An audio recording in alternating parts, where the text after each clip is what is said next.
guys? What up? What up? What up? What up? What up? What up? What up? What up? What up? What up? It's your main man here. Half to the hope, half to the hope here for what is set to be a very hopefully explosive, interesting show. Where because obviously it's I'm sure that we're not really around for the last few weeks because I was busy doing things, but I think based off the 2 weeks that we missed, there is a lot of stuff to break down. So we're going to be breaking down the presidential debate. We're going to be breaking down Trump's whole COVID fiasco. Is this thing a hoax? Is this not a hoax? What the heck is this happening? And then we're also going to touch upon the Breonna Taylor verdict to try and give, as best as we can, a balanced kind of look back into everything that has been happening there. So a lot of stuff to divulge, a lot of stuff to get through, and I'm joined, and hopefully we should be having a few more guys coming in. But obviously we've got the Hitman here, we've got Tevin Howell in there, we've got Tony G in here as well. So we're just going to be straight, and I think the whole things with this whole stay black things is we want to try and be as real as possible, and nothing is taboo up in here. So I think the first place to start is with Trump. I think Trump is realistically the best place to start with this whole thing, and specifically the whole COVID fiasco. So I was having a discussion with my brother about this, and he was saying that basically both of my brothers, they think this thing could be a hoax, and they believe that Trump fixed this whole COVID thing because it's like you got COVID, you're 70 something, and you were in a hospital for like literally a few days. So you were in hospital for only a few days, and then you then came back. So it's almost as if like how is that possible? How is that possible?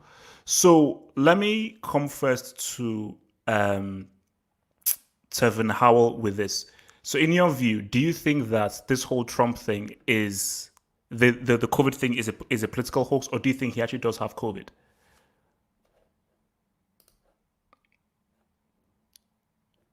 Tevin Howell. Actually, I want to see you guys can hear Hey, me. yeah, Tevin, your mic's muted. Unmute your mic. Okay, let me come first to Hitman then. So Hitman, talk to me about this whole thingy thing. So do you think it's a hoax? This whole Trump thing is a hoax, or where do you stand with Trump and COVID? I think it's real, and here's the reason why. There were a couple hints that showed why this is real. I mean, there were videos of him when the time when he came back to the White House, he was short of breath. He was completely short of breath. In addition to that, I think that there's some. I think the reality is that he kind of rushed. I don't think he faked it. I think he was showing symptoms. They gave him some medicine that might have worked, but they rushed him back. And I think they did that on his own accord because he basically told his Secret Service and all those guys and the doctors to like get him as good as possible. It's so that he looks good in front of people. Because the thing about this is all showboating. That's all it is, and he's just trying to take advantage of the event. The thing is, I think he legitimately got it. I mean, like if you look at the protocol, So basically, your take is that he has it, but he's actually rushed out of hospital yep, for the whole posterity posture thing. yep, exactly. Because I mean, there's no way that like there's no Boris way that, Johnson was in there for like a week, and he's 50 something. He was in hospital for like a week, and he's younger yeah. than Trump. You got to consider a couple factors too, though. Is that you're talking about a medical system that's stronger than the UK. I mean, the US medical system is stronger than the NHS. And plus, these are military docs. I mean, some of these military docs are really, really good. On top of that, a lot of the medicines that they stated that they gave him are experimental. So these are ones that haven't been used months ago because Boris Johnson was almost 6 months ago when he got this stuff. The big thing about it though is that it's It's a really bad case to me. This is a really bad case of posturing that sets a bad precedent because I mean, yes, he's a 73-year-old man, but he's the president of the United States. So that means he has access to the best medical care. Not only that, but he's not a Yes. So billionaire. what's he talking about saying that, oh, there's nothing to fear when 99% of people in this world cannot gain the kind of amazing medical access that you can gain access to? Yeah, exactly. I'm just gonna shift this over to the next speakers though. Okay, cool. All right, Tony G, what do you think? Do you think this is a hoax from Trump he uses for a political thing, or do you think it is real, but he just rushed himself out of hospital to do that Michael Bay, Steven Spielberg directed Return to the White House? So I don't necessarily believe that this is a hoax. I think he, like many Americans, have contracted it, and the recovery at this point, like I don't think that anybody can really tell how long COVID stays. I think it's all based on people's body types and things of that nature. It's also my understanding that the primary medicine that he used, is the same that Tom Hanks used as well, who was one of the first big stars to get recognized for even having COVID. So I don't think that his recovery is weird or anything. To you guys' point, I think it all depends on, what you have access to. And I do think that validly so, he is using this to say to the American citizens, but not just them, but also the economy, because I do think that a big part of his job is to stabilize the economy. So I think that he is using this as an opportunity to say, all right, let's get businesses back into making money for America in general to stabilize things.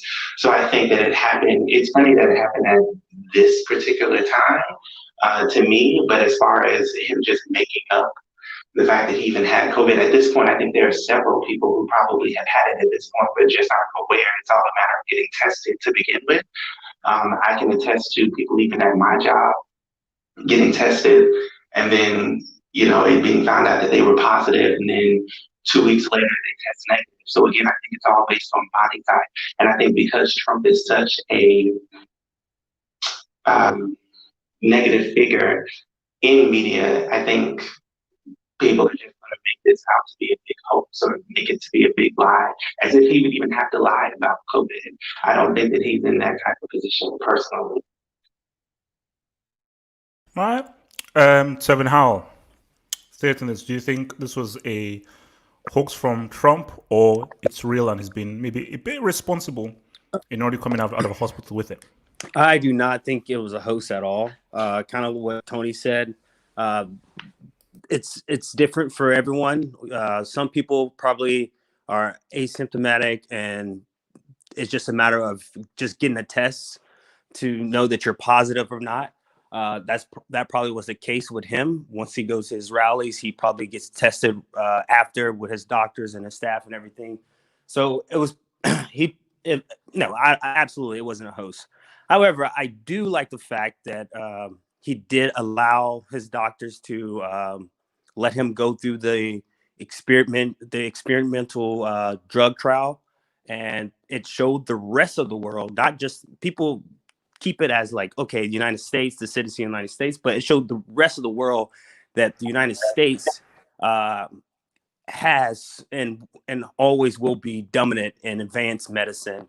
And I look at it as a really big deal for the entire world, not just the United States, that the president recovers so fast. So yeah, that's all I have. All right. And run us off Ray. So Ray, Trump getting COVID, do you think it was a hoax? Do you think it was politically planned or not? Ray. Sorry, I thought I pushed a button. I didn't. So I would say, no, I don't think it's a hoax, but I'm still, well, let me just jump into it. So, no, I don't think it was a hoax that he got COVID. Having said that, I don't know why anyone thinks they have any evidence to feel that he's actually okay. So the consistent thing, Exactly what I said. Trump lies, but his consistency is he lies to suit himself. Trump did not tell us he had COVID. So if he could have controlled the narrative, I don't think he would have released it. He didn't have that option. The narratives he was able to control is how well he is, how fit he is. That ridiculous video they released this morning about him coming back to the White House and everything. No. That was, I swear to you, Spielberg or Sam Mendes directed that. I watched that thing about 7 times in a row. The only thing missing was the Jerry Bruckheimer angle. 100%. Explosions.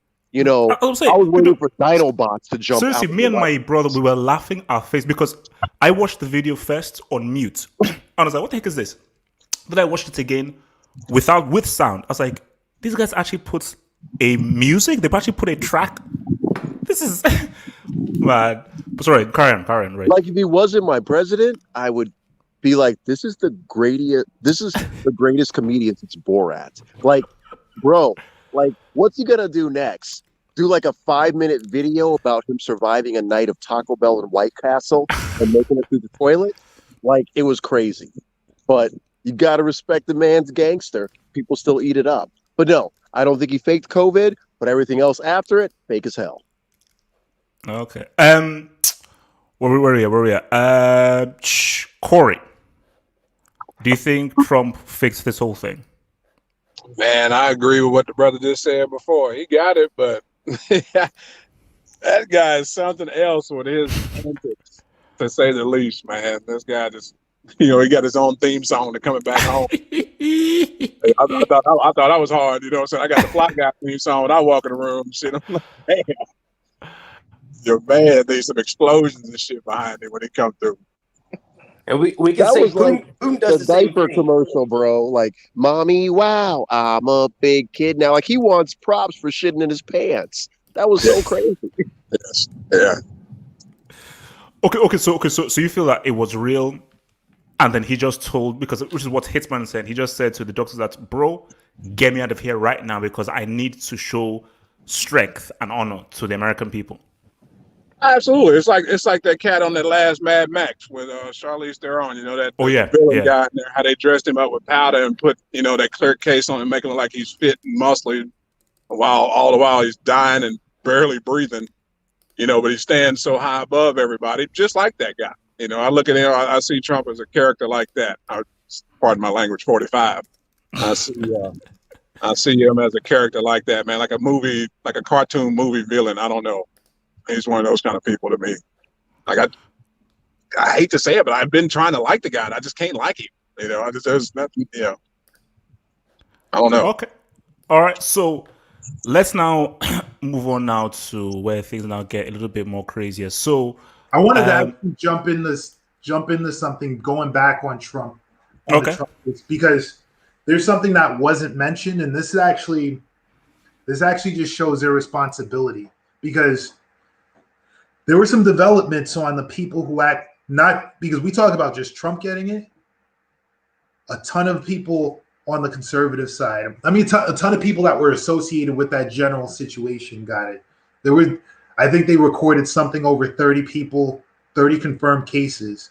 A lot of people in his inner circle, including a couple of GOP senators, got this stuff. I mean, and like the other thing too is that not only that, like they say he got this within a week, which means, and he was shaking hands and kissing babies at events that were occurring. How many people did he infect, man? That's it. Because the scary thing is, did he know and did he then conceal it? So did he? Obviously, we're going to get to the debates later on in the show, but did he know before the debate? But the biggest one is one that will affect. This actually goes into something that will affect something much bigger and ties more closely to the title of this show. One of those, some of the people that were infected were some of the people that are sit in place in Senate to nominate the new Supreme Court justice. One of the events was basically the nomination party for the new Supreme Court justice. So, I mean, one of the things that can lead to is a delay. That has too many moving parts, Sam. One of the number one reasons I believe that he really got sick is the fact that Chris Christie said he found out from the news. The fact that even people on his team had to find out from TMZ. That's why I believe it's real, because it just stays consistent with how Trump only cares about himself. Yeah, and that's the big issue with this. It's going to lead to a point.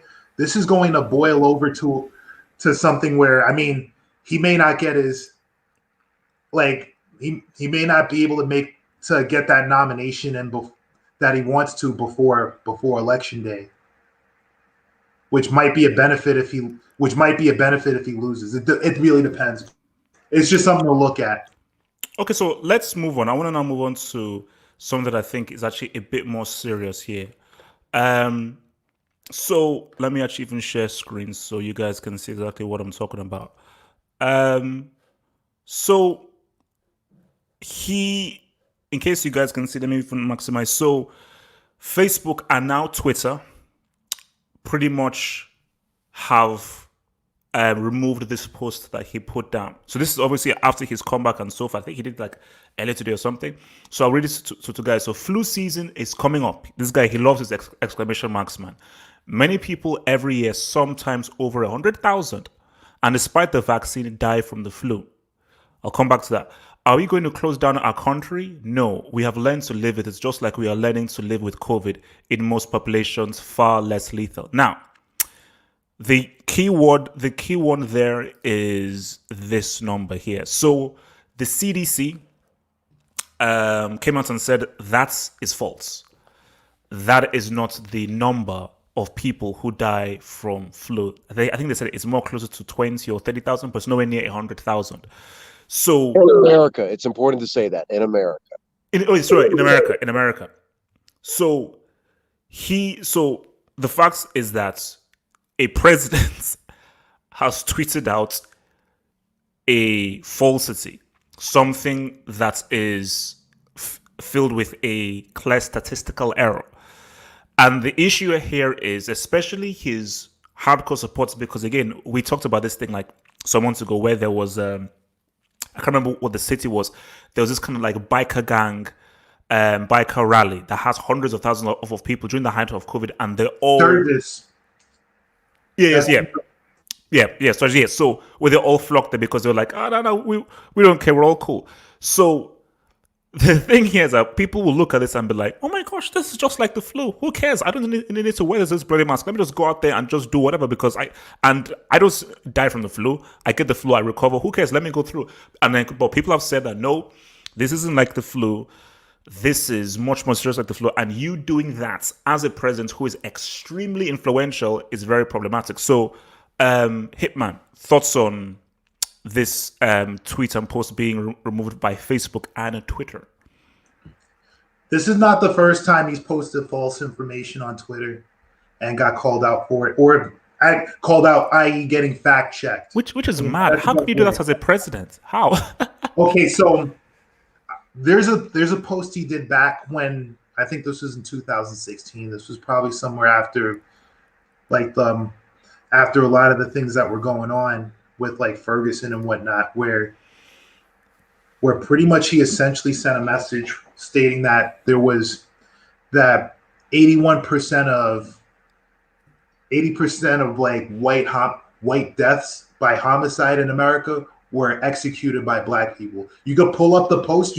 It was screen captured and saved. It was absolutely wrong. It was absolutely fucking wrong. But it was immediately fact checked and basically deleted. And the problem with it too is that there's still idiots on Facebook and on social media who still use that slide, even though it's factually inaccurate. Shit like that is dangerous. That's going to get people killed. I mean, just like this COVID information, that's going to get people killed. That is not a good look. Okay. Tony G, thoughts on that post by Trump?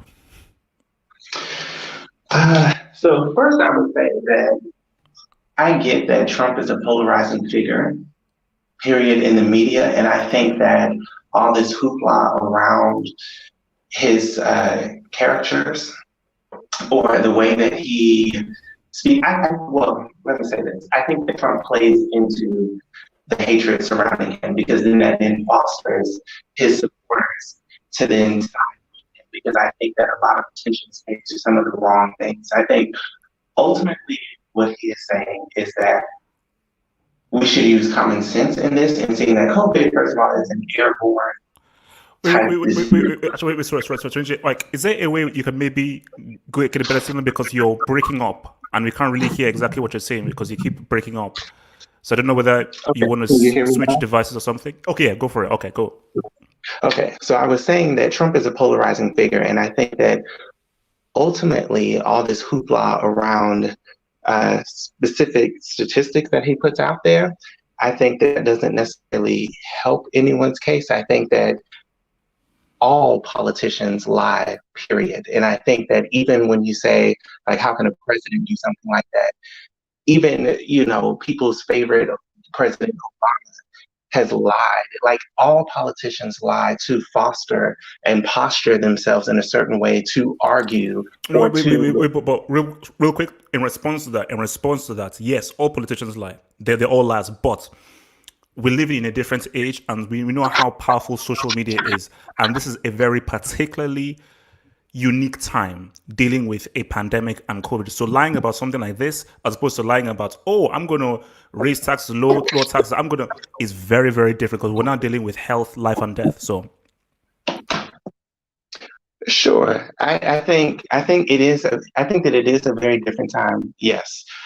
But again, I believe, and I'm not a scientist or a doctor, and I get that now during this pandemic, now everyone feels as though they can speak on these things as professionals. But I think that there are more people who survive COVID than actually die from it. And I think that's ultimately what Trump was trying to argue. Now, in terms of how many people die from the flu, I think his point ultimately was we have a vaccine and people get it and still die from it. There are some inevitable things that are going to occur. And I think that that's what we should take into consideration. And again, part of his job as a president is to secure the economy. And if we keep everything locked down because of an airborne thing, I honestly come from the principle that I don't think that a mask, although it does provide some protective measures, I don't think that ultimately that's going to end anything. The real work should be in the labs, to Tevin's point, trying to find a cure and things of that nature. But just like the flu, to Trump's point, even with a vaccine, like it's here to stay, like it's not going anywhere. And I think that's ultimately what he was trying to argue. And I think that people, again, fixate on what he's saying versus, I don't know, trying to understand somewhat of where he's coming from. We get it. He's not the most intellectual speaker, but I do think he has or serves some truths behind what he's saying or what he's trying to say. okay, it's fair. Tevin. Yeah, I don't have that much to add. Kind of, I'm on the same boat as Tony right now. Regarding to the things that politicians say, you can't really take it 100% seriously, because it's all, basically them trying to sell themselves and trying to get their audience to rally behind them and make their points. So I think we all know that on this podcast right now. Yeah, and I think we sometimes have to look over that and kind of give him the benefit of the doubt and get what he's trying to say, what he's trying to do, and try to lead us in that direction. But yeah, I mean, all politicians lie. No. This is where I'm going to. Wait, but real quick, Tevin, though. Wait, sorry, real quick, Tevin. See, the issue, though, is that I'm saying that you putting out that on social media, because remember, this is different. Of course, politicians lie. They all lie. Even your favorite, Obama, he lied. Everyone lies. But my issue is that this is COVID. It's in a once-in-a-lifetime event. And you I putting personally that did not like information out Obama, just let you know. Okay, but I'm saying that this is different, because I'm saying that, like, you can say that what he was trying to say, but if you just take that statement, many people every year, some is over 100,000, and despite the vaccine, die from the flu. Are we going to close down our country? No, we have to. So someone receiving that could be like, man, this is our president, this is our leader who has all the information. Let me just go out, do whatever, infect somebody who has a respiratory disease, and then kill them, because I'm like, hey, as long as I'm not going to die from it, it's just the flu. Who cares? So, do you understand where I'm coming from that point of view, Tevin? Sorry, yeah, absolutely. It is a top down thing. Like it starts at the top, the narrative starts at the top. Absolutely, I agree with you on that, 100%. And yeah, but I mean, we've had this president for 4 years now, so we already know what we're dealing with, right? We shouldn't expect anything less. So yeah. Okay. Corey, thoughts on the statement there from Mr. Trump, aka 45? Sorry, I lost you. Can you hear me? Yeah, we can hear you. We can hear you. We can hear you. We can hear you. Can you hear me? Sorry, I lost you. Oh no! I'm saying we're going to Corey. So Corey. Dangerous rhetoric. Excuse me, dangerous rhetoric, man. I think that he's emboldened his supporters and those that are on the fence with him. He's emboldened them with so much false sense of courage that they think they can go out and fight this invisible enemy, COVID. Just simply by not giving a shit. Hope's not a strategy, pal. That's not going to work that way. And like you said, you're going to fool around. You're going to infect somebody that's close to you that you care about, and you're going to be the outbreak monkey. And then how you going to feel? I know you probably ain't going to switch your political party, but I just think that if the guy, I think his rhetoric is very, very dangerous. For the average Joe. Especially those his hardcore base. We all know those jokers. They follow QAnon like it ain't nothing. So they already mentally unstable in my book to a certain degree. So I think it's just very dangerous rhetoric. All right. That's where I'll leave it. Ray.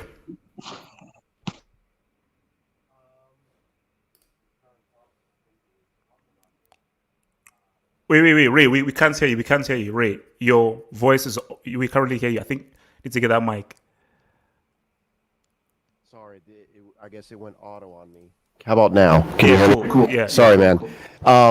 I guess I'm trying to process some of the logic that we're talking about here. About COVID itself. Imagine someone saying that, hey, yeah, it's bad when grown men rape little kids, but we really want to find a cure to why they want to do it. That's what we really want to focus on. No, I think we can do both, bro. I think we could focus on the dudes running around raping little kids and maybe go chase a cure. You fight the enemy in front of you and then you go chase windmills later. Right now, there's more we don't know about COVID than we do know. So the false equivalency to the flu, it's been proven, forget the numbers, it's been proven time and time again that scientifically it's a silly comparison. There's the devil you know and the devil you don't know. We don't know about COVID. So that's why people who are educated and experienced in these fields specifically, that's why they're so concerned.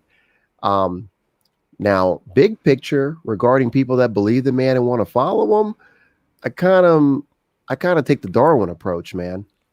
Our job as decent people to try to put the good word out there, but I don't think we should force the good word down their throats.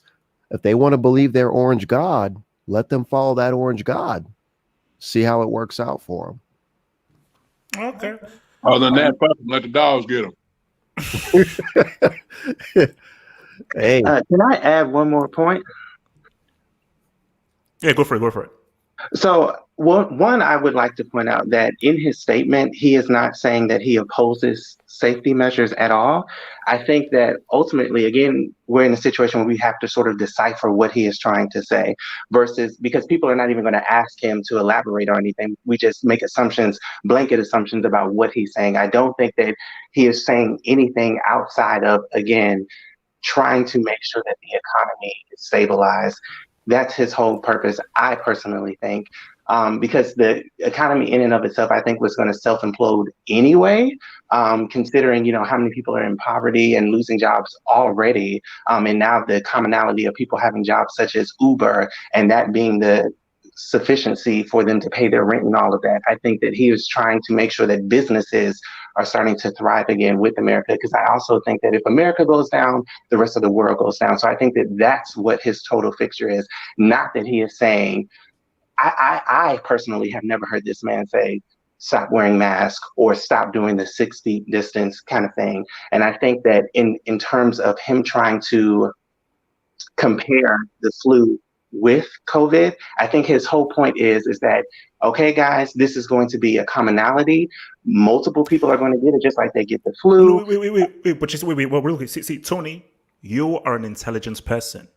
Mhm. You know how to interpret that. Tony, don't assume other people are as intelligent as you who can Well, so look at that. that's your response to all that? Okay, because here, let's just get it out there.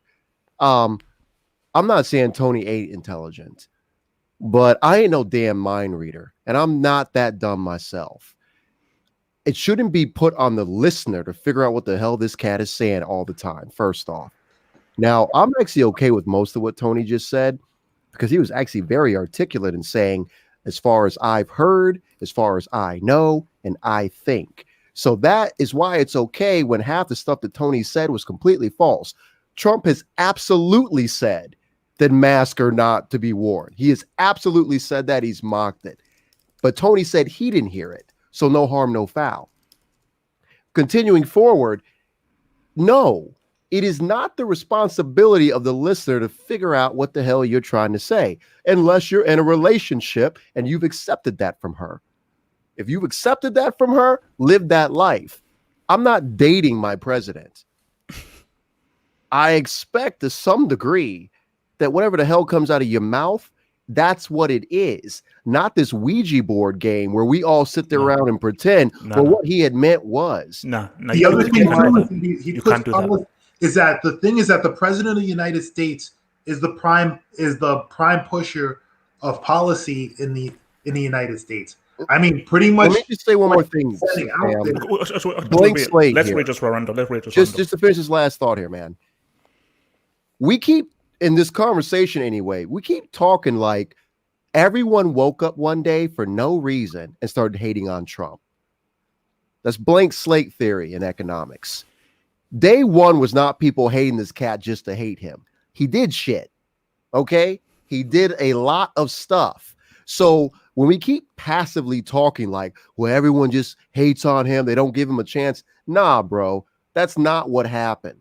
Fool did some things, and because of those things, he built a track record, and people treat him accordingly. What I'm seeing right now is people are still asking that Trump be given faith despite the evidence.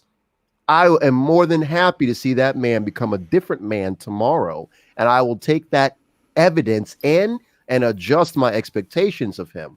But the best prediction of tomorrow is what happened today. Today, we got a fool who shot a Jerry Bruckheimer movie.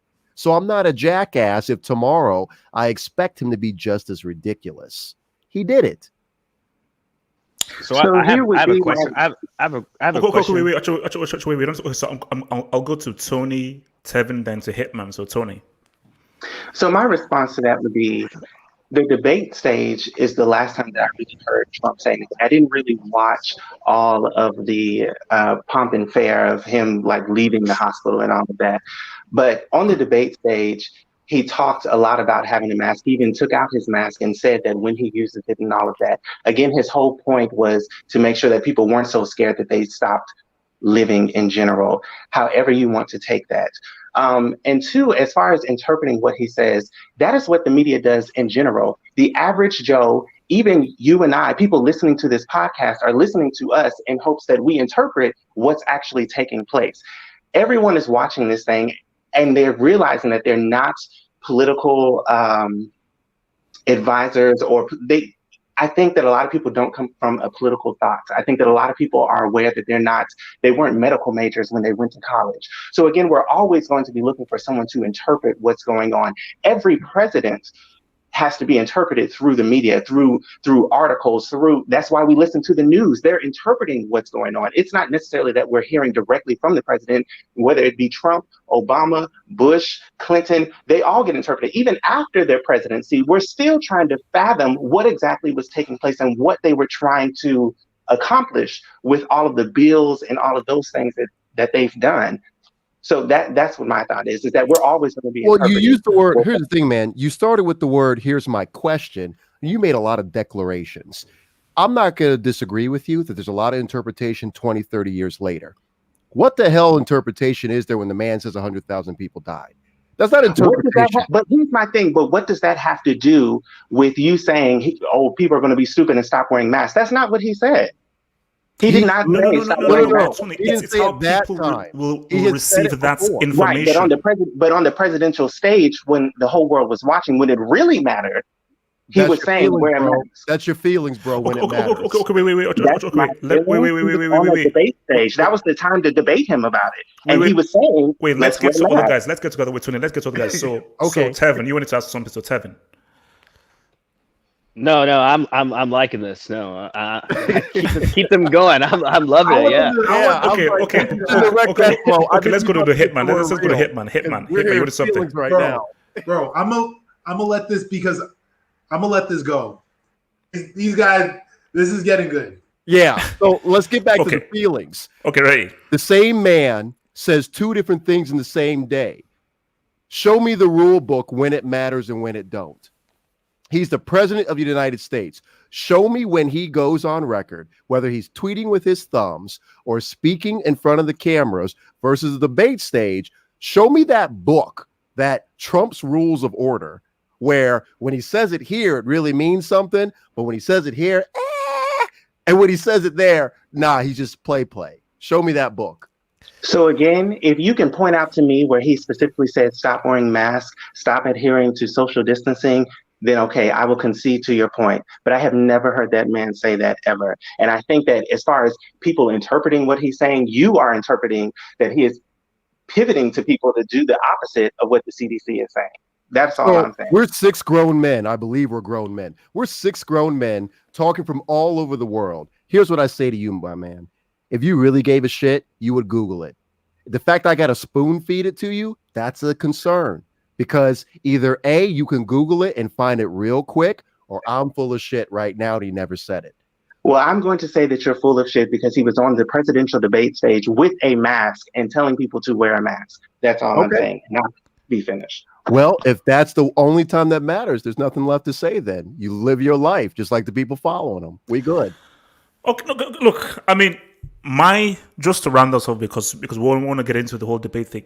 My whole thing is, from where I stand, look, we all have our points of view, is when you're a president, you have to be concise, you have to be consistent, and I just think that the issue, once we now have a situation where one person thinks one thing, another person thinks one thing, and say, oh, no, then you have an issue. A president should be like, this is what I mean. There is no if, but this is what I mean. And there should be a consistent thing of like, this COVID thing, wear masks, brothers, boom, boom, boom. I'm not even going to mention the flu because the issue with this whole stuff is that people are not listening to the scientists. The scientists that are doing one thing and the government people are doing one thing. And for me, living in England, that was the issue to begin with. Is like Boris Johnson was doing one thing and not listening to the scientists. Hence why the UK is the situation it is in right now. But you just heard the standard. That doesn't matter. What did Boris say on the debate stage? That's all that matters. Okay, that was the time to debate him.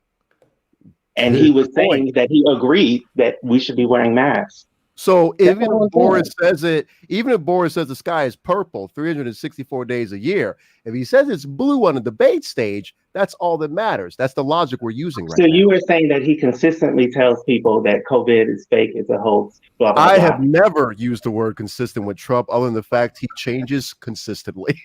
There's nothing consistent about the man. Can you name a single thing he has been consistent on? I think we need to shift topics. Yeah. No. So now moving on swiftly. So guys, I think this is a perfect segue into the debate itself. Now, let me talk from the point of view of a non-American who watched this thing live. I felt this was embarrassing. And this was a complete, total embarrassment. And I understand this is disgraceful. Because, a lot of people, like the whole notion is that, oh, look, Nigeria, Africans, these guys are not civilized, these guys are not this and that. And yeah, look, in Nigeria, we have a lot of stuff to catch up on and everything. But there is no way there's a debate in Nigeria where there is not a level of decorum. or respect. And as I was saying to my brothers, at one point I found it entertaining. This was funny. It was hilarious. I was laughing my face off. But I was laughing my face off. I was like, yes, but I'm a grown man. Let me take a step back and say, why am I laughing at a presidential debate? Because here's the thing. You had whether it's the Greek Empire, Roman Empire, British Empire. America is the dominant empire of today's world. So whatever America does has a trickle-down effect on the rest of the globe. So you watching a president totally disrespect the the procedure for what a debate is, i.e., I talk, you talk, I talk, you talk. I never thought, maybe because it's 2020 and 2020 is the year that everything happens, I never thought that I would see the president of America be called a clown and he not even respond to being called a clown. He just keeps on going. And never would I see someone just tell a president, shut up, and he'll keep on talking. It was a complete and total utter mess. And even to double down, how Trump acted is evidence for white privilege. 100%. If you want to see evidence of white privilege, it is how Trump, because Trump was like, bro, who cares? Who's this mediator guy? And the funny thing is that anybody who is from Africa and everything will say this, which is what my brothers told me. He's an African dictator. He's acting like an African dictator, and he loves it because he's like, wait a minute, I'm the president. Who's this stupid mediator guy? That's shut up, man, mates. Biden. So, but for me, I just thought it was shocking. It is great. But here's the thing, and I'll go to Hitman with this. I feel sorry for you Americans, man, because I'm like, this is your choice. At one end, you have a guy who is just talking nonsense. It's entertaining, it's cool, it's exciting to watch, but complete, utter nonsense and rubbish. The other guy can't string a single sentence together. Other guy is half asleep, looks wobbly, and looks like if he's suffering from a health issue himself. So I'm like, my God in heaven. So people in America should open up mail-in or whatever and vote for either one of these two. That's ridiculous. So let me come to Hitman with this. Thoughts on that debate and whether it will, and just your general thoughts. Total disgrace, total embarrassment, or Biden, or who you thought one. So just general feelings and thoughts on the debate. I'm just going to say this. When you have people that are staunch supporters of like one or the other side saying that this debate was a complete and utter embarrassment, that means the debate was a complete and utter embarrassment. Just to give you an idea of how bad this was. You know Tucker Carlson, right? Mm. Tucker Carlson was saying the state of this debate as a whole was just absolute garbage. And that we should be worried as Americans about this. I don't listen to the guy, but I saw like the actual like little clip that he was talking about that, and he was saying exactly that. I mean the issue is that how did we get the real question is how did we get here? How did we get here? I'm just gonna say it again. How the fuck did we get here? I mean, well, look, Trump was voted in 2016 and Hillary fucked up. So, Tony G, man, debates, man, thoughts on the debate? So I personally enjoyed the debate. I relished in the hypocrisy of it all. I think that it showed. I think that it showed that both parties are foolish. I think that it showed that both parties back down on anything that they say or claim that they have accomplished. And I also think that Trump came there to prove a point about his presidency. I think that he did a very good job in forcing the moderator to admit some of the positives that he actually did, such as bringing down drug prices and increasing manufacturing in those key areas where his main support is. And I think that as far as Biden is concerned, I'm not really sure what he accomplished. I think that it's unfortunate that he personally wanted to make sure that he was likable versus actually having policies that we could actually attribute to his contribution, his entire 47 years of his career. I was not able to get down to that. I think that a lot of things that he was attributing to, as far as his credit to the country, was more so based on what Obama was able to do. And I think that Joe Biden, being in the Senate as long as he was prior to being a vice president, should be able to speak to more than that. I think that a senator should be able to speak to actual bills that you have actually written, something that Elizabeth Warren could have been able to do, something that Bernie Sanders could have been able to do, something that all of the women who were actually running for president could actually point out to specific provisions that they wrote that common day folk can say that they appreciate. And I think that it is unfortunate that people will look at this and think, oh, Trump was just so unpresidential, when both candidates were unpresidential. Both candidates were yelling. Am I being punked right now? What is going wait, on? no. Wait, today. Let me just pause you just there. Should it be me or you? Should it be me or you? Wait, today. Let me just easy. Let me just pause there, Tony. Let me just pause there because, come on, let's be fully objective here. Because I'm going to ask you a hard-hitting question very quickly. But before I do that, Tony, let's be fair here. One person was trying to be presidential. The other person literally said, fuck you to anything presidential. Let's be real here. One person was just talking where the media said, bro, can you chill? Can you just chill?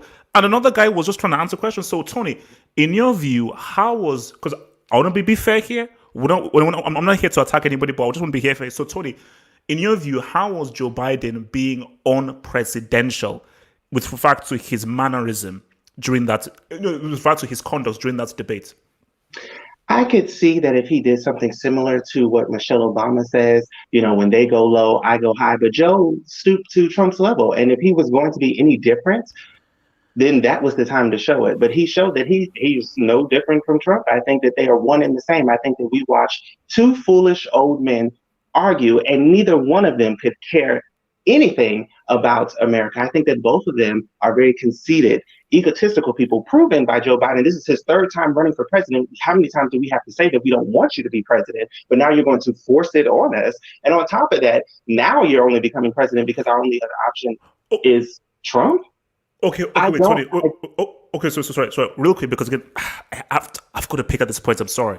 So, two moments where I think you're looking at, which is clown and shut up, man. So let's look at clown. When he said that this guy's a clown, he then corrected himself in the same sentence and said, sorry, president. It should have never came out of his mouth. He's been in government for 47 years. You don't know how to have a debate to raise point without using emotion? Without name calling? Okay, Tony, I'll get to a point. Okay, so let me first get this point out, then you can respond. So my thing is, say he said clown, same sentence, he then corrected himself, sorry, president.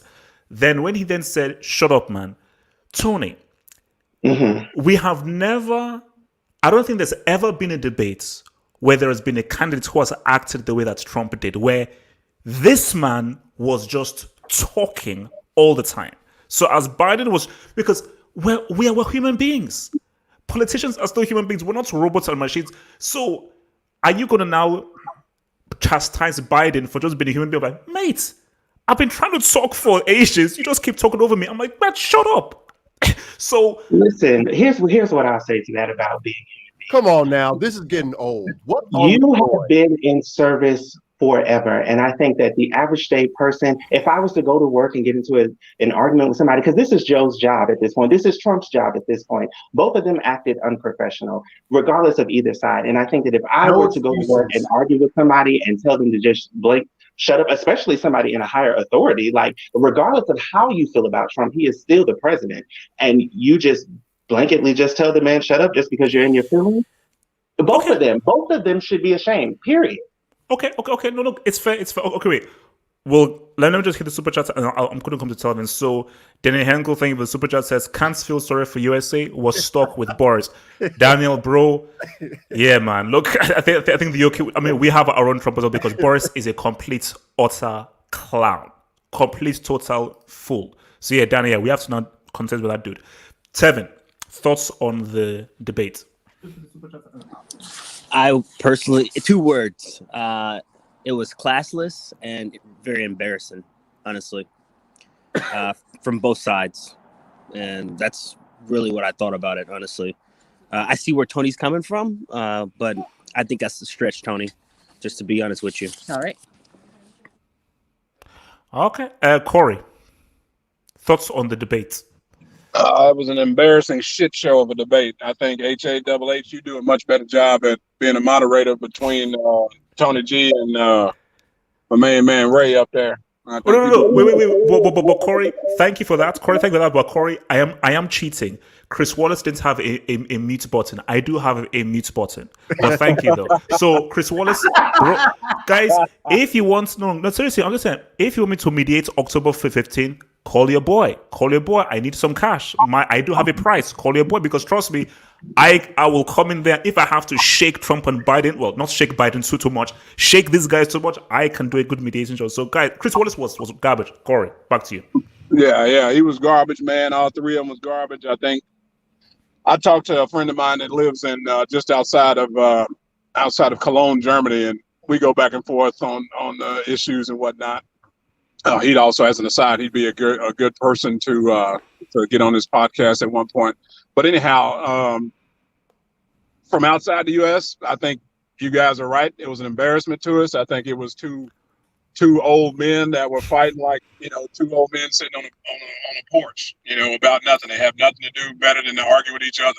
I think that it was one couldn't get another word out with the other one saying something. The moderator was terrible. But I also, to Tony G's point, believe that no matter who it is and how you feel about him, the president does deserve a certain amount of respect. And it was just a terrible debate overall. I don't see any good that came out of that. But I also think that they are a clear, and let me word this right, that debate was indicative of how people are on social media, on the streets, and they're indicative of how people have become so polarized, and it's all about me and you're absolutely wrong, and if you don't think like me, then you're absolutely wrong.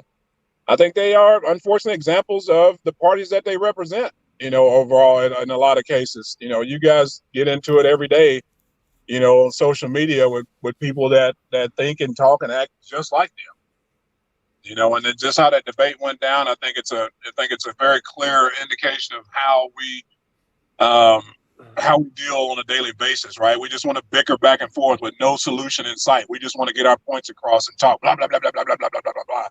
And then think that and just because you overtalk somebody, it makes you, feel more powerful, make you seem more intelligent, and that's not the case, man. Those guys, that was the worst debate I've ever seen of any sort. I've seen fucking domestic disputes be more, forgiving to the other side than that was. I mean, damn, come on, man, that was terrible. That was, I don't know what else to say besides terrible. I don't think there's much intelligence or intellect could be applied to that situation. Dude, that was like the level of a fucking Twitter argument. Like, that was a Twitter argument in live person.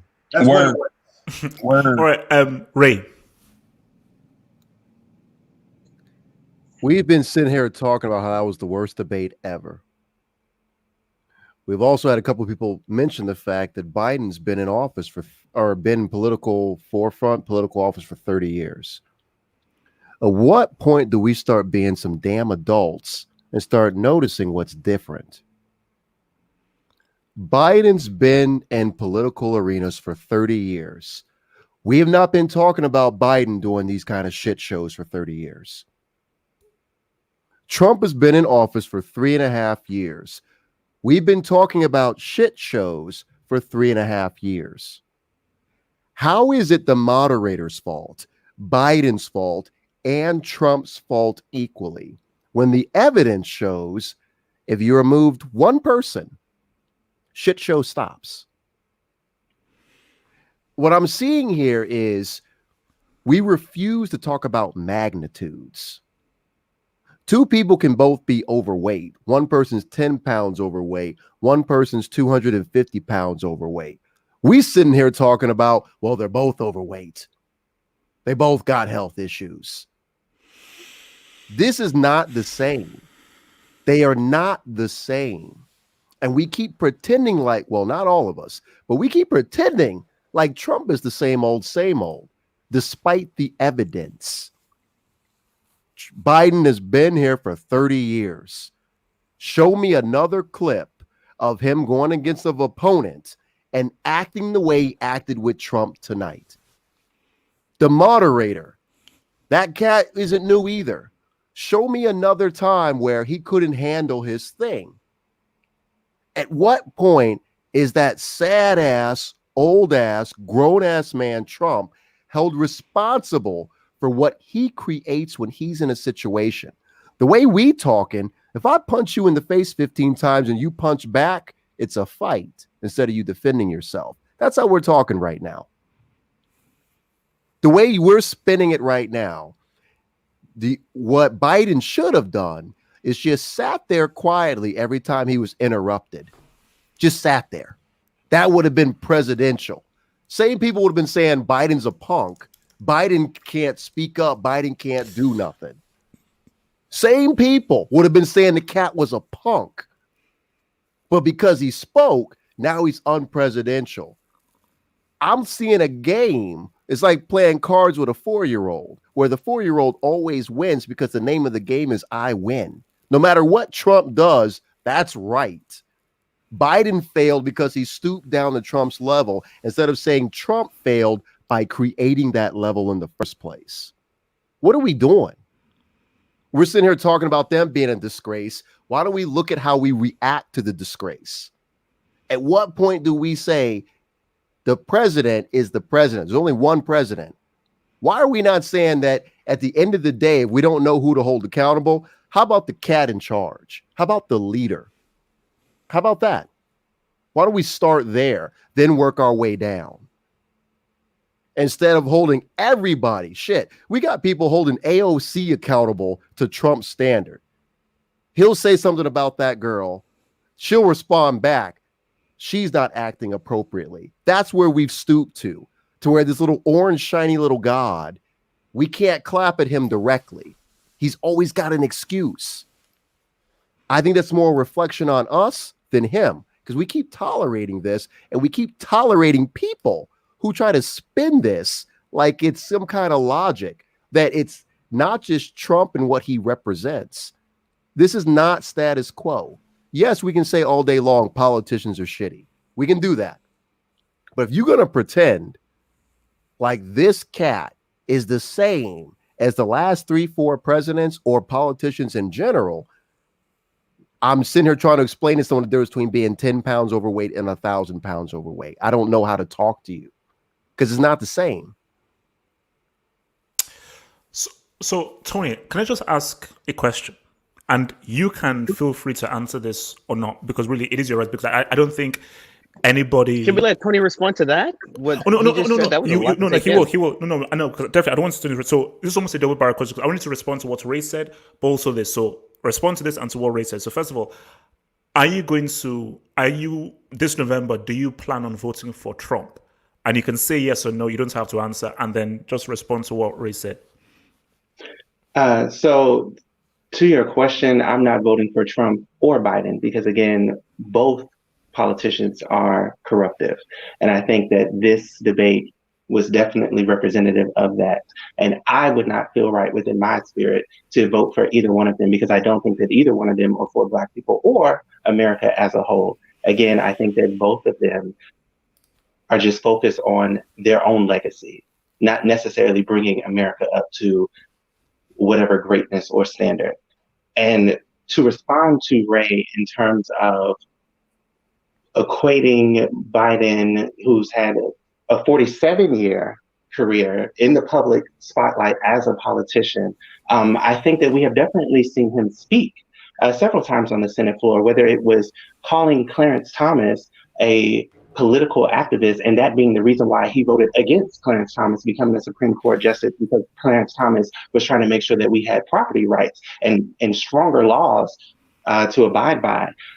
We also saw Joe Biden speak on the crime bill, however politically correct he might have vocalized this and all of that. But, the predator thing that we attribute to Clinton saying about us, again, that can all be traced back to Joe Biden on the Senate floor, which I think those types of antics are similar to Trump. So, okay, so Joe Biden knows how to speak. He knows how to carry himself to convince people that he's anything less than a different version of Trump. But I think, again, both men are one and the same. Again, we can hear Joe Biden on the Senate floor talking about the Iraqi war and agreeing with a Republican, George Bush, and saying that, oh, they're weapons of mass destruction, when we found out after the fact that that was not the case. We can also see Joe Biden on the Senate floor talking about, or not even the Senate floor, but in Delaware, voting against, bus integration and all of that good stuff. And the whole time, what was Trump doing at this time? He was funding Democrats like Hillary Clinton, who we now say, oh, should have beat him the last go around. And we can find Trump funding even, what's my man's name from Chicago? Oh, gosh. Come on, the last guy who's probably still standing outside of Andrew Young that was there when Martin Luther King Jr. was shot, Jackson.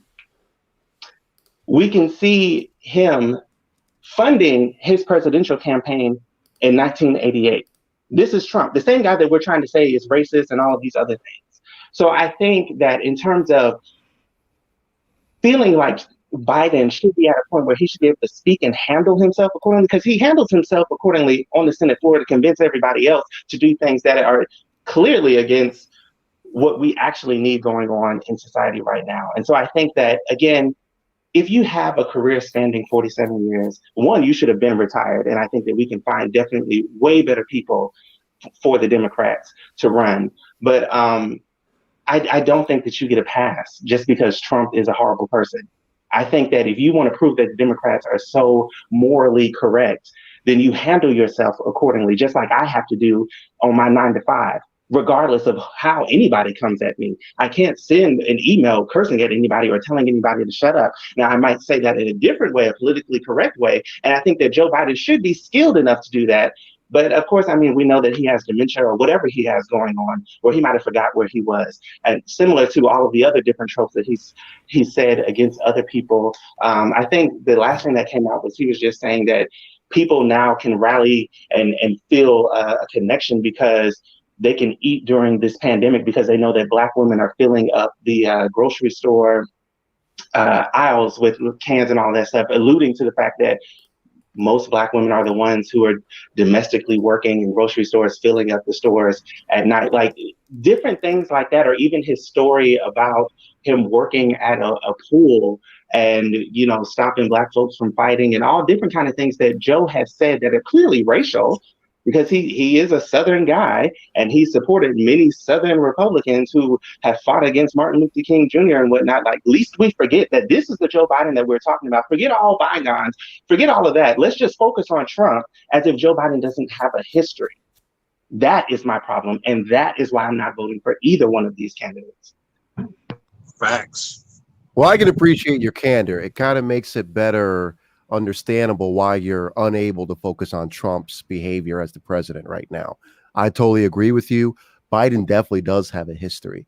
Because if you honestly record this, you go back through this recording, you will not have heard me once defend Biden. I am not a pro-Biden guy. I voted libertarian last election.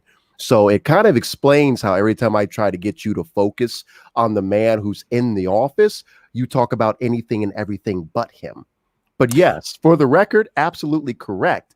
Biden up in Boston, Massachusetts, was not Black people's friend during the busing crisis up there. So we can absolutely talk about history, everything in context. I guess I'm still trying to figure out, why are we incapable of focusing on Trump and not making excuses for what he has done and what he has not done? He is the president right now. Why can't I live life the way I've always lived life? I focus on what will kill me first, and then once I've neutralized that threat, then I deal with the next threat. Why are we acting like I can't attack anything until I can first attack everything? That's where I'm confused right now. Trump is the guy in the seat right now. Biden has no authority. Shit. Even how we're bringing up Hillary. Hillary has no office. Why the hell am I talking about her right now? Why are we talking about her? Well, I'll say You to know, that point, Obama has no power, but he was able to call off other Democratic candidates to stand down so that Joe Biden can be the Democratic nominee. So, in terms of who has political power and who has thrust still in the political arena in Washington, D.C., I'm sure Hillary can still make phone calls and charge the Democratic National Convention to do whatever she wants them to do. I think that these people are still political figures and they can tell folks what to do regardless of positionality. so now you Wait, understand hold up, because now you understand magnitudes. Because if you look at your phrasing, you are showing that you are capable of understanding magnitudes. Because I know you're not about to say that Obama and Trump have the same amount of political power right now in this nation. So since you're able to do that, why can't you apply that across the board? What will kill you first? What I am saying, what will probably kill me first is the silent killer, which is the Democratic Party, in my opinion. Now, again, my point is not to say that I'm just a Trump supporter. That is not what I am. And maybe that's where some of the confusion and the backlash is coming from here. Oh, no. That's There's not no what I'm backlash. No saying at all. backlash. But what I am saying is, again, once Trump is out of power and Joe Biden is there, once you guys vote him in, and he's still doing some of the same stuff, still funding the police, still supporting the police, still like even getting Supreme Court justices up there who could care less about. I think the most insulting part of the debate was when they started talking about the sensitivity training with the police, as if either one of them cared. Because even after that entire discussion, they were still talking about funding and getting backing from the very police who was that? I think it was the New York Post that just came out and said that now there's been a study showing that a lot of the KKK and white supremacists are infiltrating the police force and the FBI. So you have these two guys acting as though they're completely oblivious to the fact that we have a very racist police force, that we have a very white police force, but neither one of them care. But of course, we're just looking at Joe Biden as, oh, because you're a Democrat, everything is okay. And what I am ultimately saying is, yes, Trump is a problem. But the even bigger problem is that so many people have so many hopes reliant on what the Democratic Party can do when at this point, most of the riots, to my understanding, are happening in Democratic run cities and states. Yeah, here's the problem with that false narrative, bro. All your big cities are Democratic because the larger it is, the more money it is, the more educated people get, and the more liberal it becomes. So you're educated. Only Democrats are educated. You can get it caught up in your feelings if you think that's what I heard. I'm stating the facts. The facts are the more population you have in a smaller amount of area, the more diversity that you have, it requires the more education, the more ability. Out in the middle of rural land where you got 5 people for every 15 acres, you're all spread out. The statistics show you don't have a lot of left of center areas. That's all I'm pointing out. So yes, your top 25 cities, all of your cities with more than 800,000 people, they're all Democratic. Fact. Now, when you start getting into your rural cities that conservatives don't love to talk about, like when you start going to New Orleans and stuff, that's when we don't like talking about the facts that they are poorer, they are less educated, and they actually have more gun violence, even though they have looser gun laws. We don't like talking about this. We like pretending that Chicago, Baltimore, Los Angeles, and Atlanta are the only things that exist. These are statistics. These are not feelings. So yes, there is no such thing as a large, conservatively controlled city. Never has been. Not once. So actually, just before we just round this off and then we go to our last section, my thing that I think Hitman touched upon this is, how did America get to this situation? Now, we know that Trump has his hardened supporters, but we also know that he has guys that literally hate him. It's like, my whole thing is that I don't think there's any demographic that hates Trump more or wants to beat up Trump more than liberal white women. I think liberal white women is the one demographic that would want to probably kill Trump. That's just my view. And for Biden, what I've heard from most people is, I'm not voting for Biden because I like Biden. I am voting for someone, I'm voting not for Trump. I'm voting to ensure that Trump doesn't carry any 4 more years. So you don't actually have a situation where there is, basically, Biden doesn't have any loyal supporters. Trump has loyal supporters but also loyal enemies. So how just again, and also anyone can jump in. How did America get into this situation with these two candidates? Well, I'm gonna jump in right now. I got to jump in on this, but here's the thing: go back to 2000. You have to go back to 2012 on this. I mean, like basically around not 2012, 2011, because 2011 was like election time when the conservatives were getting all bitchy about Obama in his second stint. They were like, "Oh, like we got to we can't stand this guy. He's not doing everything for us." Blah blah blah blah blah blah blah.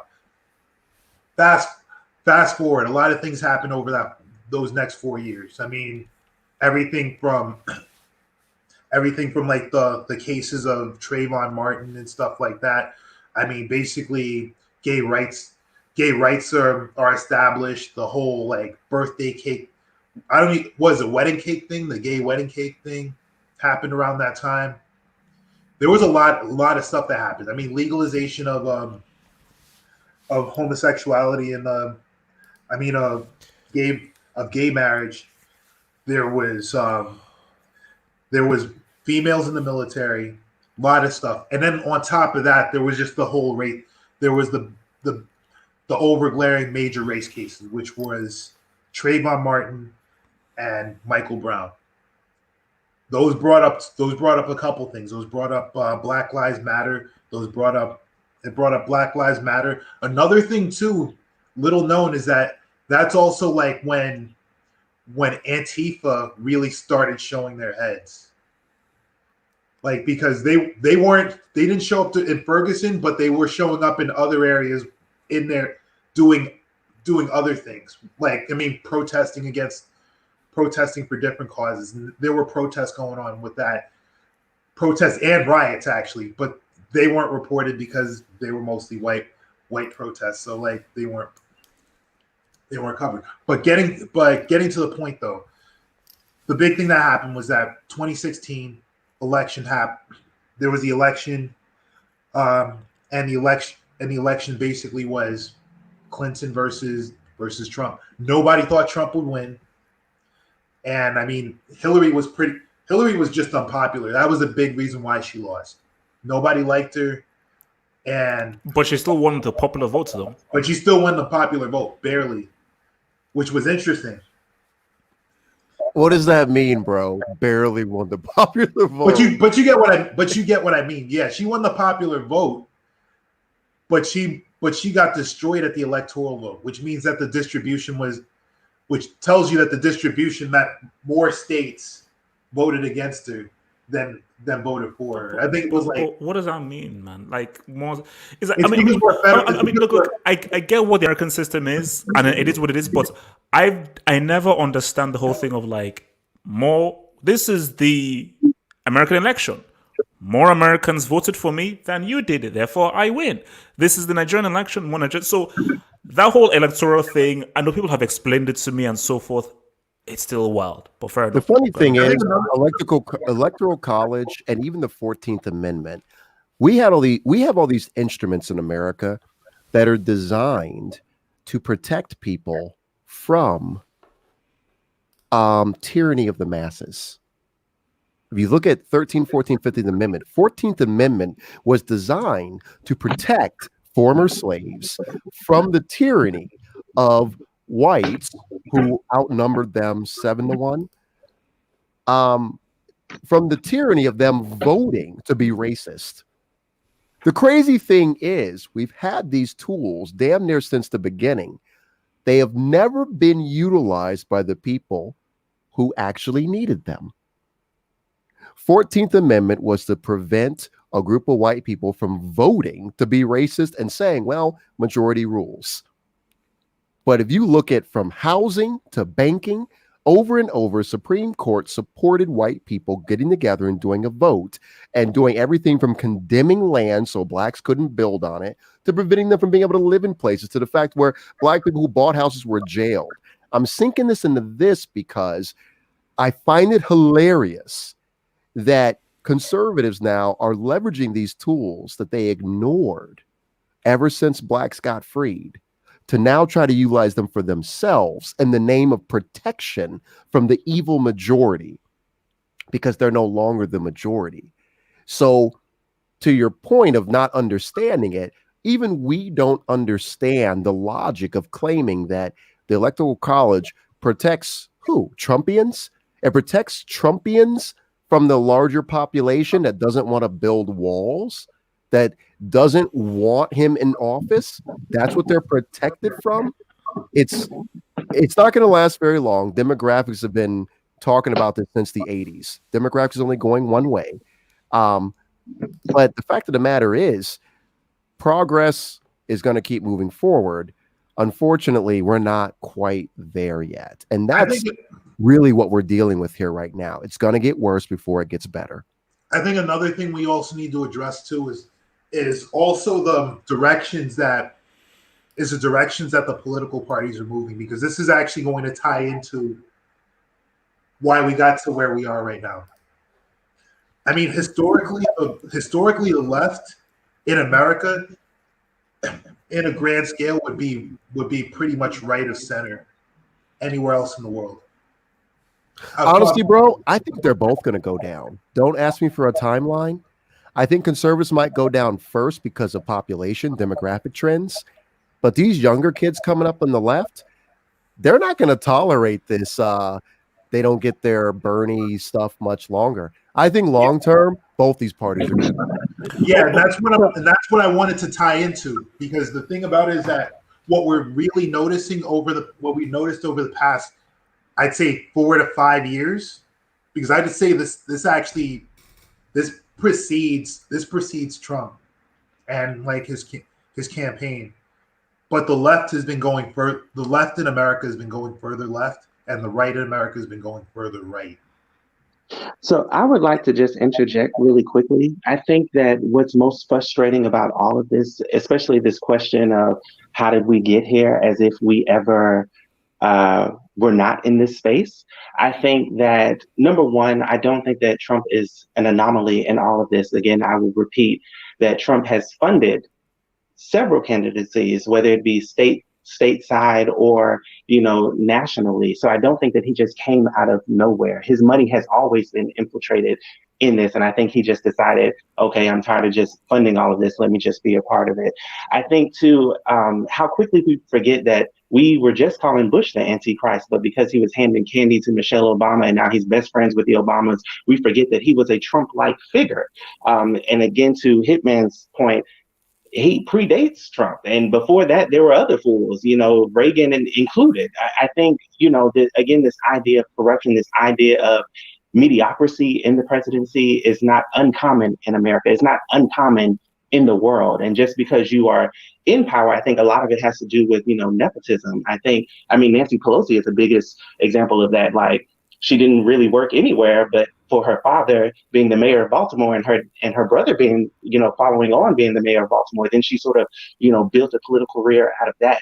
And again, I think that Trump was able to enter, this space as president because of the money and the access that he had to certain political figures. I would also point out that with the Electoral College, I know that Mr. Ray likes, statistics and whatnot. I think that it's a very confusing thing, because the whole purpose is to protect small states and to allow them to have voices. The very small states that, Hillary during her campaign sort of avoided going to speak to people who might be conservatives, and rather, speaking more so to bigger cities like Baltimore and all of that stuff, people where she was already solidified. So it's very confusing why she would ignore those people. And to that point about the Electoral College, what's so confusing is that the votes in Wyoming count more than the votes in California. Again, the whole purpose is to support and to protect and preserve smaller states, smaller populations. And again, as how confusing that is, I don't even think that the average person or even the average politician can even, mathematically count like how any of this works. I also think that with the two-party system, I think that it is necessary to continue to allow confusion for the average American. Again, if we get caught up in this hoopla around Trump and all of this, then we sort of mitigate all the issues to Trump. Like even like with the Breonna case, like, oh, they relate that back to, well, we just got to get Trump out of there and we won't have issues like this, as if there are not governors, as if there are not mayors, as if there are not sheriffs who are voted into these spaces, but we ignore because all of the conversation is just focused on Trump. And that is why I avert from just honing in on him, because there were so many other people that allow him to get to that space. Even when we talk about blaming the pandemic on Trump, like all he can do is shut down the border. But as far as what the states do, that's a governor's job. And I think, again, we can't just attribute all of that to him. And in terms of, again, saying, how did we even get here? I know a lot of times we look to Black Lives Matter, but I would pose the question, why did we even have to create Black Lives Matter when the NAACP has been around for centuries and still has not been able to do what the Black Lives Matter folks have been able to do internationally, despite how much money that they have had and how much time that they have had. And I'll end on that. Yeah. Okay. Again, man, you presented off very nicely and calmly, but there's just so much incorrect information in what you speak. NAACP is the reason why half of us are allowed to live where we live if you live in America. It's okay if you don't know the court cases, the continual court case and the continual work. That's fine. You don't know it. But you cross a line where you hold the world accountable for your ignorance. So to say that Black Lives Matter has done more than NAACP since they started in 1921. I'm saying on an international Hold up, man. I let you spew all that. I let you spew all that. But you can't just say it's a lie and then I'm just. Sure, I can. I can go court case. Let's respond. I can go court case by court case. I will tell we you. Do so, and I'm not. So starting with 1970. So talking with 1917 Buchanan decision. That was NAACP all the way to 1928 after Harding's administration got up the housing administration, when FHA was denied to African-American returning war soldiers all the way through the 50s. That was NAACP every single time. When you had war workers working for the war effort, but living out in fields while the white people had houses built by the government, that was NAACP every step of the way. So you sitting here talking this stuff as if they've done nothing or all they did was Brown v. Board of Education. It's not reality. That's what I'm trying to say here. So your point about even like you're coming about Wyoming. Yes, it's a 3-to-1 comparison for a vote in New York versus Wyoming. But the reason why you're probably confused is even when you speak, you keep saying size of the state, then people. Which one is it? Is it to protect land or is it to protect human beings? If you get that clarified, it might clear up your confusion, because Electoral College, and it's not just you, by the way. So even though I'm talking to you, this is a serious issue in America. When we talk about Electoral College, people are like, oh, to protect from the mass of the smaller state. You have smaller states with a ton of population. So if you look at actual land mass, you have smaller places with a lot more people, but people's votes are watered down less. So what you're really saying is people who choose to live out in less populated places, their vote becomes worth more. I don't think any American citizen is crazy for asking what is the overall utility of that. If 7 people decide to live out in Wyoming, but they have the power of 8 million or 12 million, what are we really protecting? What that we all care about and we all benefit from? So yes, we can fluidly bounce through all these items, but we really got to go more than these superficial talking points about Democrats created welfare and Democrats hate black people too, but they broke in the black family. That's cute to talk about, but we really got to getting into the weeds and start acknowledging that, to your point about, black folks have not really had a somebody championing them. But we need to talk about the fact that while the Democrats are doing all this welfare and all this stuff that everybody loves talking about, where the hell were Republicans? What was the alternative that Republicans were offering? When we talk about conservative counties, conservative cities, name me a single Republican county to where there's a black population that did well off because those white people were decent. You just have to name me one. You have 3,100 opportunities. Name me a single county in America that has no history of blacks being ran out and put down. So I don't think people are crazy by looking at these two and saying that one crew hates them, the other crew tries to make money off them. And to be direct, I'm going to call out Democrats. Democrats don't really solve shit, but they don't go out of their way to run black people over. They just like profiting, in my personal opinion. So first walk with the guys that actually hate you, that actually ran highway systems through black areas. And yes, it started with Roosevelt, but it continued all the way through Nixon, all the way through Reagan, where they put that shit in writing. They literally put it in writing. Run the highways through the black neighborhoods so that you can, quote unquote, get rid of the blighted areas. That is a fact. That's not my feelings.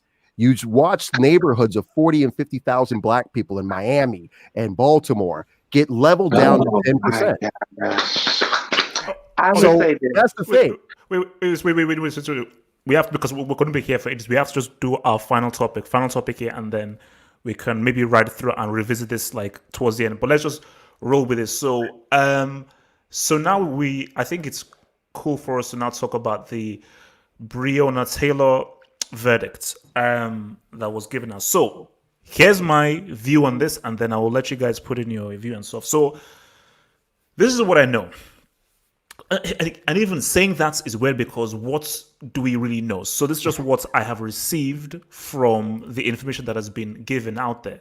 So from the information that's been given out there, because we know we don't know anything, because you can't trust anyone in this world, is so. Because the key thing here is the absurdity of the war on drugs, which is the kind of larger point that I want us to really discuss. So police go to Breonna's boyfriend's apartment, and they have, I believe, a no-knock warrant. But from what I read was that no-knock warrant wasn't actually valid, but they had already gone to the premises before they had already acknowledged that no-knock warrant was not actually valid. So they would go there, no-knock warrant. Now, one story I heard was that the police announced themselves, then they bust in. So they say, it's the police busting through. And which is the rights of almost every American citizen in a city, but specifically in this city where this is concerned, is if you break into my premises, I have the right to defend myself. Okay, because this could be an armed robber, this could be some kind of crazy person. I have the right to really defend myself. So, my friend shot back, and then the police then started to shoot, do, boom, boom, crazy. Unfortunately, Breonna was killed in the crossfire. And then the only charges that were put against the police officers was actually by the neighbors of some of the ricochet and the gunfire actually got into the neighbors' buildings. So the rage was that how come none of these police officers faced the right justice for acting inappropriately and using excessive force with regards to apprehending Breonna's boyfriend. And I believe this was all due to drugs. And that is what I want us to get onto, which is a larger point, the whole absurdity of the war on drugs. So could you come first to Hitman on this? Your thoughts on the whole Breonna Taylor fiasco, and our dear friend who everyone is calling a coon and a sellout for not doing more. Hitman. We were talking about this before. I got a lot to say about this. I mean, one thing I do like that you did bring up is the overlying like elephant in the room, which is the war on drugs. I mean, because the war on drugs, if it wasn't for the gangbuster tactics and all of the crap that we're doing basically to try to stop people from this trade, I mean, cases like this wouldn't happen. I mean, cases like this wouldn't happen at all.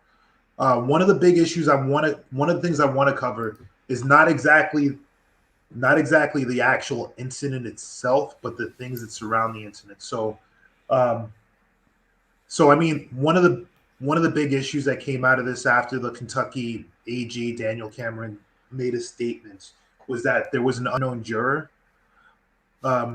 who didn't want to. I mean, obviously, he didn't want to reveal his identity. He stated that they brought up what happened. They didn't bring up the options to actually prosecute the. I mean, to prosecute Mattingly and Cosgrove, the officers who shot Breonna Taylor, and Cosgrove being the one who killed her. Because of that, I think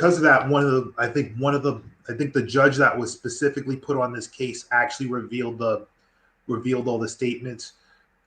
Daniel Cameron brought up some statements stating that pretty much what he was trying to do was that the AG was trying to basically absolve himself of responsibility from failing to actually actually tell these people that in order to protect the police officers. I don't know why he's trying to protect the police officers, which is what this looks like in my eyes. But it pushes a false narrative. And that false narrative is one that's stating that these police officers were justified in what they did. I mean, if they're so justified in what they did, why are their facts omitted? Why is there footage on body cam stating one of the officers turning off his camera so that he can talk with officers that came on the scene afterwards? Why was there a supposed quote from one of the officers stating that the shooter had a long gun and was firing rapid fire multiple rounds when only one round was fired?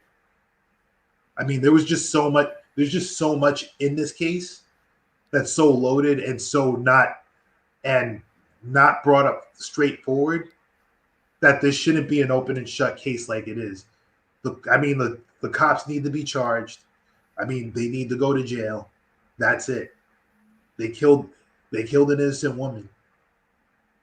That's all I gotta say. And this one really pisses me off. Okay. Tony? So one, I definitely applaud the juror for coming out and stating what the truth is. And I also applaud whatever independent media actually released the video recordings. Otherwise, we would not know the actual truth. And I think that it attributes to the fact that independent media is definitely more important than mainstream. 100%. That is so true. So true.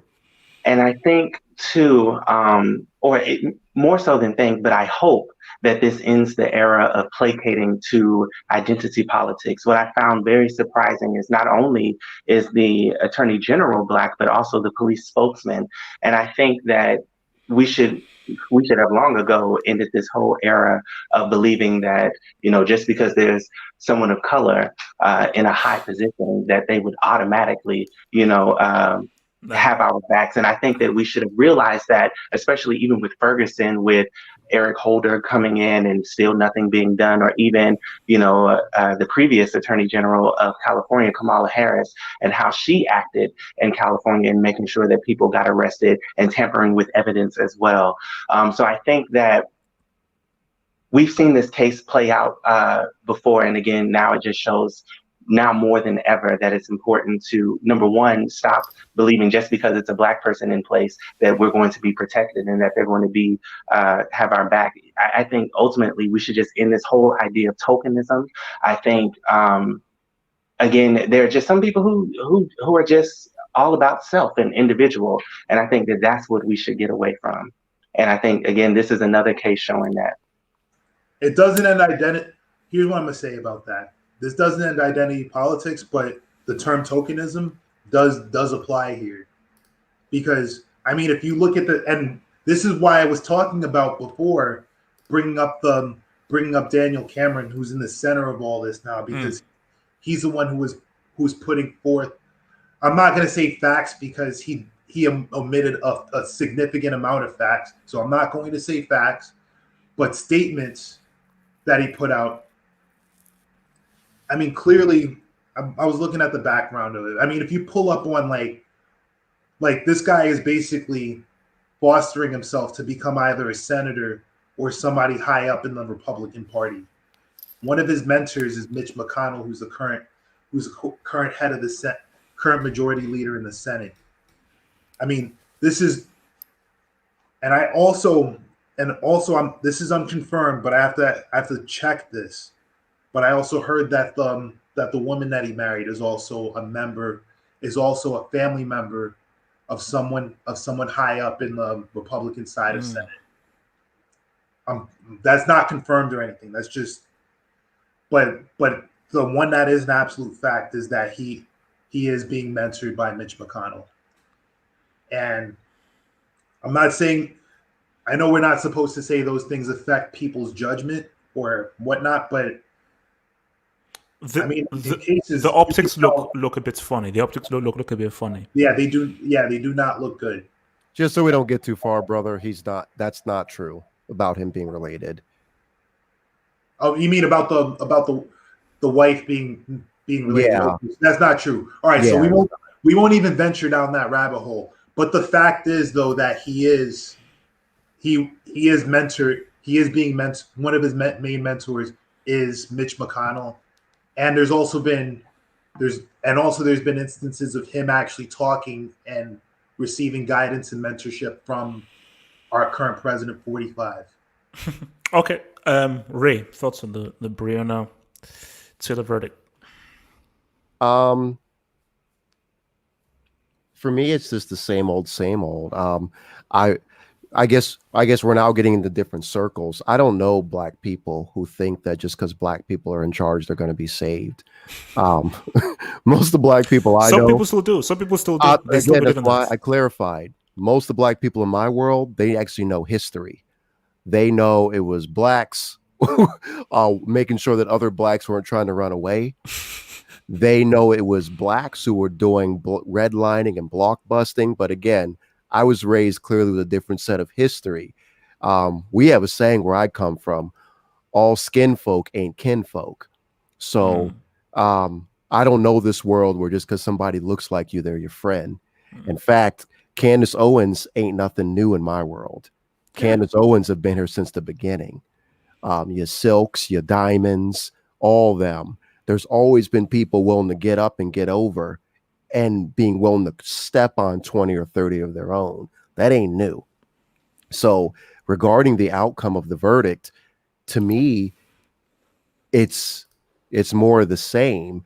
And I don't mean like it's no change at all, but I'm looking at the bigger picture. A man got tried. He hasn't been convicted.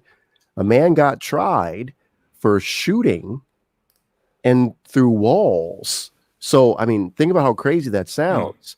He's being tried for shooting walls and possibly hitting some of her maybe white neighbors instead of directly being tried for shooting her. And we're going back and forth pontificating about whether it was a no knock or not a no knock. Should we have no knocks or not no knocks? Well, maybe if she had never dated a guy in the past who maybe did something bad. I really see more of the same where whoever's not left breathing, they're not there to defend themselves. And they're the ones who have to take most of the responsibility. No matter what happens to these guys, they live. Okay. Corey, can you still speak? Or you're still occupied? Corey? I think he's still occupied. Oh, Yeah. oh, there you go. Yeah, go. So thoughts on the whole Breonna Taylor verdict? Fairly numb to shit like this now, man. Unfortunately, this shit keep happening, and I agree with no skin folk, not all skin folk, kin folk either. But on Breonna Taylor, yeah, I knew when the family took the money that what was gonna happen. We all knew that. Don't get too far into it. Grandma sitting here, but Are you mad at him though, man? say it again. I couldn't hear you. I'm just asking, are you mad at him? I mean, let's say they didn't take the money. What would have happened? Would they have got justice? I don't know. I don't know if they would have had a fighting chance or not, but I knew once they took the money, we kind of figured what was going to happen. I guess I'm sitting there trying not None of to these judge cases them. have worked out in the past. When have any of these cases ever worked out in the past? So they did take the money. Because I didn't think that they took the money.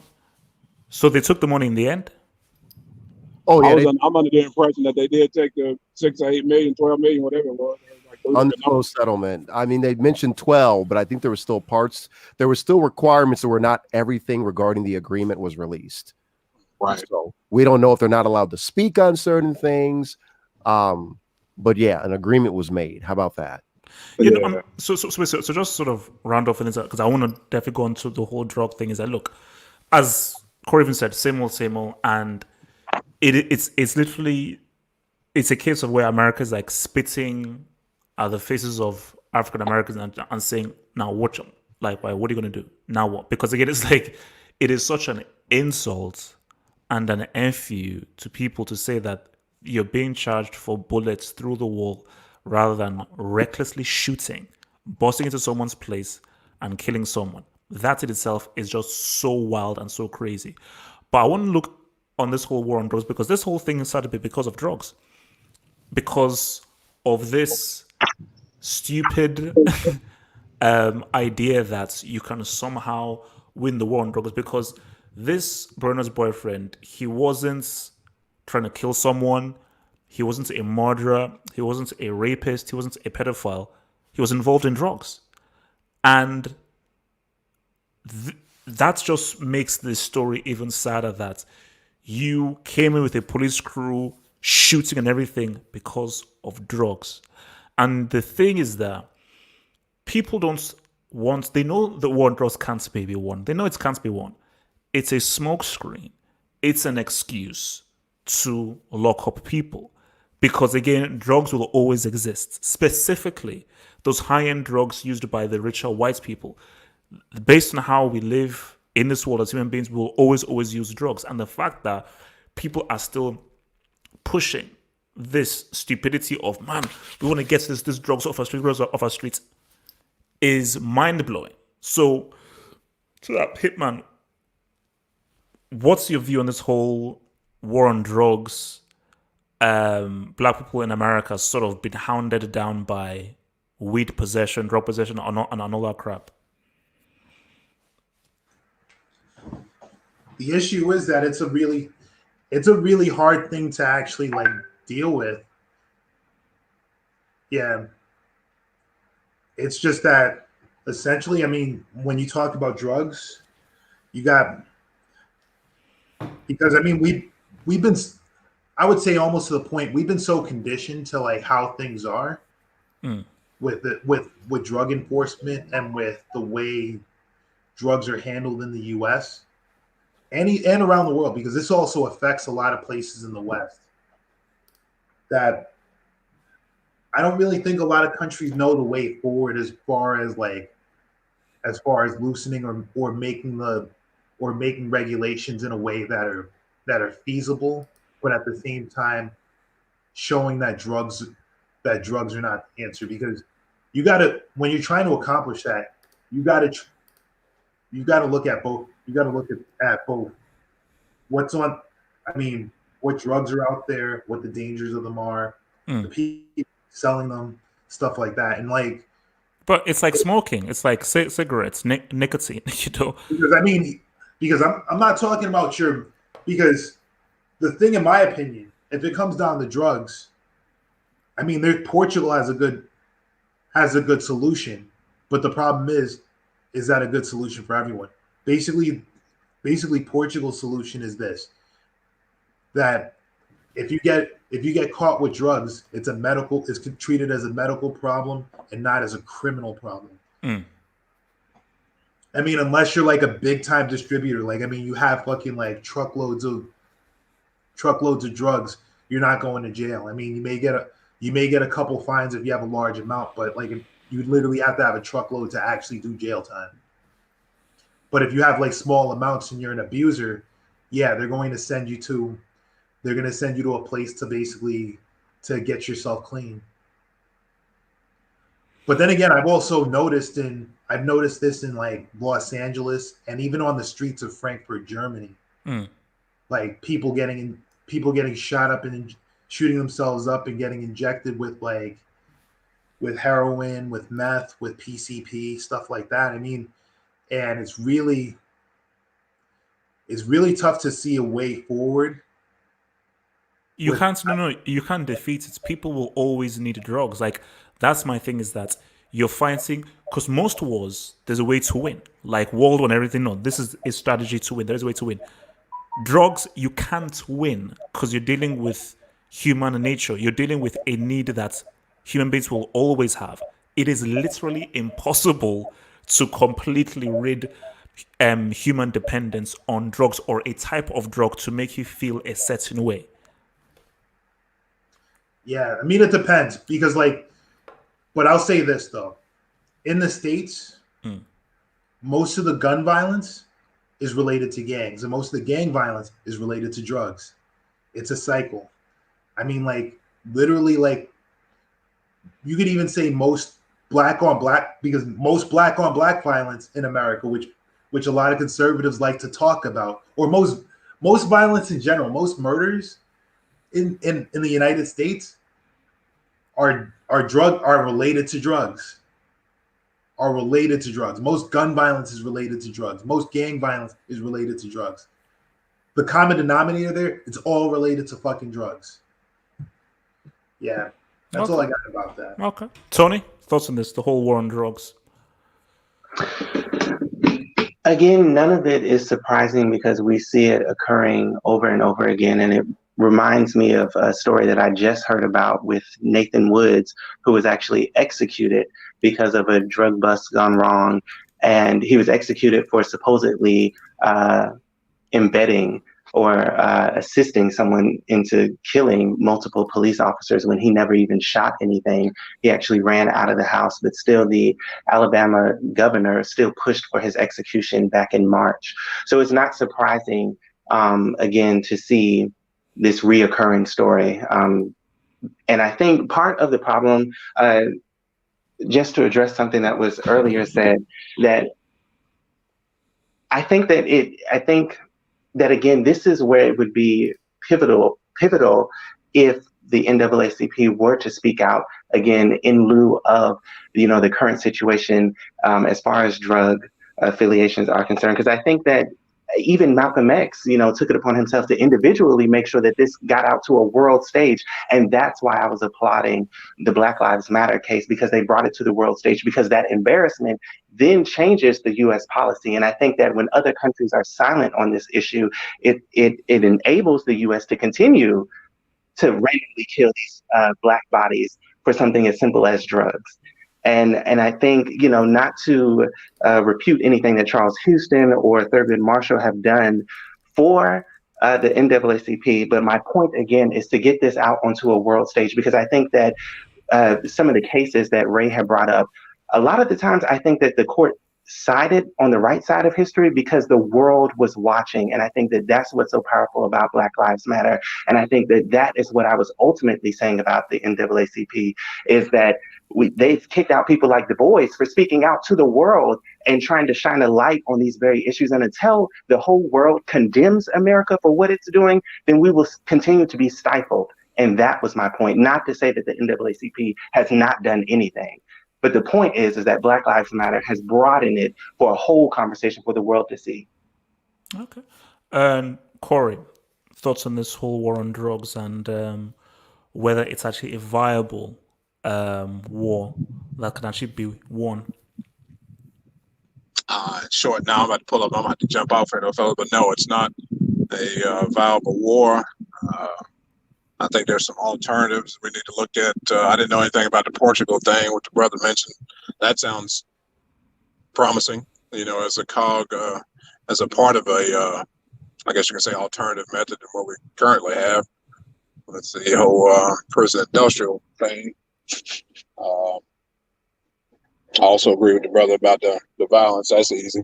Anybody really shoot nobody over domestic disputes. I suppose there are some, but again, they all, like you said, they trace back to drugs and guns and all that stuff. Is a horrible, horrible cycle that's taking its toll on the Black community. Let's face it, from a physical standpoint, lessening our numbers to I guess you can say, an optics to the world, that we've kind of carried a stigma with us for a while, being, drug selling, drug doing, gun toting, violent people. It's certainly taken its toll on us.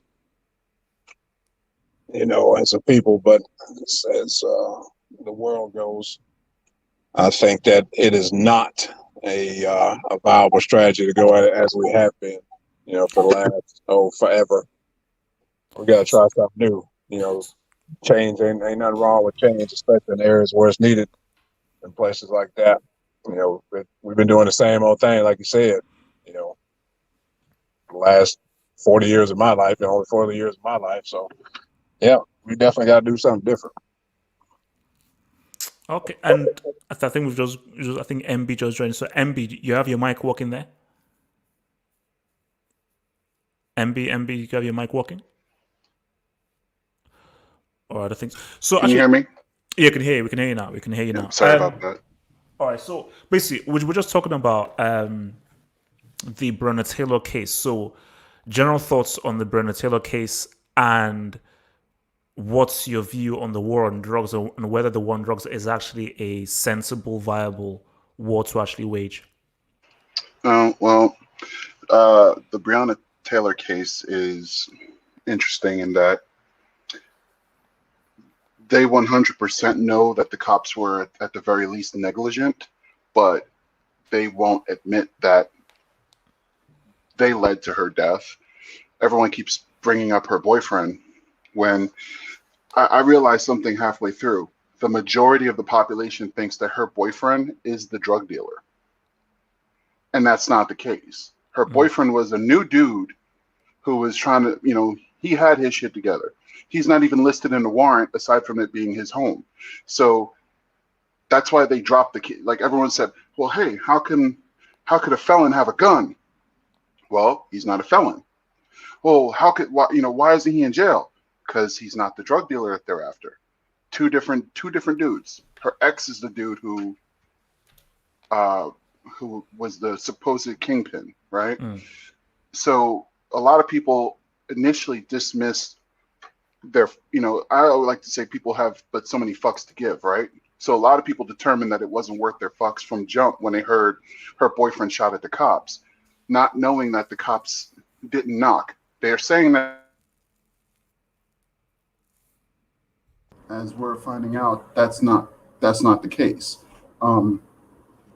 So basically the cops put the narrative out there that they wanted to muddy the waters and kill any initial outrage that would have been.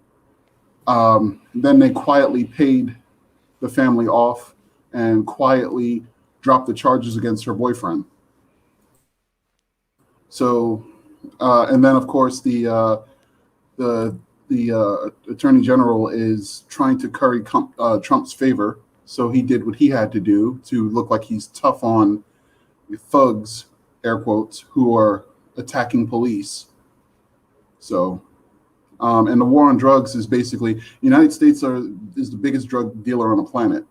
Besides, there's big pharma, but I'm talking about like for illicit drugs.